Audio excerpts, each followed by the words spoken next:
Hello friends, চলে আসলাম আবার একটা সুন্দর রেসিপি তোমাদের সাথে শেয়ার করতে।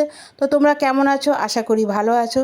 তো চলো দেখে নাও রেসিপিটা কি। একদম একটা সাধারণ রেসিপি, চিকেন কষা। তবে এটা আমি একটু অন্য ধরনের বানালাম। কিভাবে বানালাম সেটাই তোমাদের সাথে শেয়ার করছি। প্রথমে চিকেনটাকে ভালো মতন ধুয়ে নিয়েছি, তারপরে একটু টক দই আর সামান্য একটু গোলমরিচের গুঁড়ো আর একটু তেল দিয়ে আমি খানিকক্ষণের জন্য এটা মেখে রেখে দিয়েছিলাম।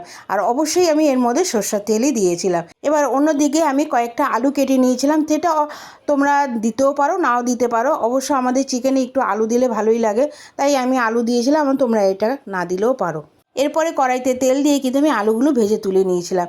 এবার ওই কড়াইতে আরও খানিকটা তেল দিয়ে একটা গ্রেটারে পেঁয়াজগুলোকে ভালো মতন কুচিয়ে নিয়েছিলাম। দেখো, একদম মিহিভাবে কুচিয়ে নিয়েছিলাম। এবার এই পেঁয়াজটাকে বেশ খানিকক্ষণের জন্য রান্না করে নিতে হবে। এরপরে আমি দিয়ে দিয়েছিলাম পরিমাণ মতো নুন, সামান্য একটু হলুদ গুঁড়ো। এরপরে আদা, রসুন আর কাঁচা লঙ্কার একটা পেস্ট বানিয়ে রেখেছিলাম, সেটাও আমি এই পেঁয়াজের মধ্যে দিয়ে দিলাম। এবার এই কটা জিনিসকে ভালো মতন একটু কষিয়ে নেব। এরপরে আমি কিন্তু আলাদাভাবে খানিকটা টমেটো আমি পেস্ট করে রেখেছিলাম। সেটা কিন্তু তোমরা একসাথে করো না, আলাদাভাবেই করবে। এবার দেখো, এই মশলাটা খানিকক্ষণ যখন কষানো হয়ে গেছে, তারপরে আমি কিন্তু ওই টমেটোর পেস্টটা আমি ওর মধ্যে দিয়েছিলাম। ওখানে ছিল মোটামুটি একটা বড় সাইজের টমেটো, দেখতেই পাচ্ছ। এবার এই টমেটোও কিন্তু এর মধ্যে দিয়ে সব কটা মশলাকে বেশ খানিকক্ষণের জন্য রান্না করে নেব, যাতে এর থেকে পুরো পরিমাণে তেলটা ছেড়ে আসে। গ্যাসের আঁচটা কিন্তু মোটামুটি কমিয়ে অনেকক্ষণ ধরে কিন্তু এই মশলাটাকে কষিয়ে নিতে হবে। এরপরে যখন দেখবে যে মোটামুটি কষানো হয়ে গেছে, তারপরেই কিন্তু আমি চিকেনটা এর মধ্যে দিয়ে দেবো। মশলার সাথে চিকেনটাকে ভালো মতন মিশিয়ে নিয়ে উপর দিয়ে দিয়েছিলাম একটা ভাজা মশলা। এই মশলাটা কি আমি কিন্তু অনেক আগেই তোমাদের সাথে শেয়ার করেছি। এর মধ্যে কিন্তু সব রকম মশলা আছে, যেটাকে আমি শুকনো কড়াইয়ে ভেজে ডাস্ট করে রেখে দিয়েছি। আর এটা চিকেনের যে কোনো রেসিপিতে তোমরা ব্যবহার করতে পারো।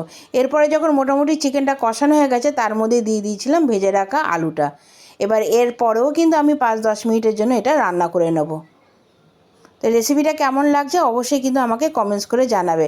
আর অন্যদিকে কিন্তু আমি একটু জল গরম বসিয়ে দিয়েছিলাম। সেখান থেকে কিন্তু যখন মাংসটা মোটামুটি কষানো হয়ে গেছে, খানিকটা জল আমি গরম জলই কিন্তু চিকেনের মধ্যে দিয়েছি। এরপরে 15-20 মিনিটের জন্য আমি মাংসটাকে ঢেকে রেখে দিচ্ছি।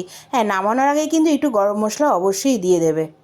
যেহেতু এটা কষা কষা করব, তাই ঝোলটাকে কিন্তু একটু টানিয়ে নিতেই হবে। তো রেসিপিটা তোমাদের কেমন লাগলো অবশ্যই কিন্তু আমাকে কমেন্টস করে জানাবে।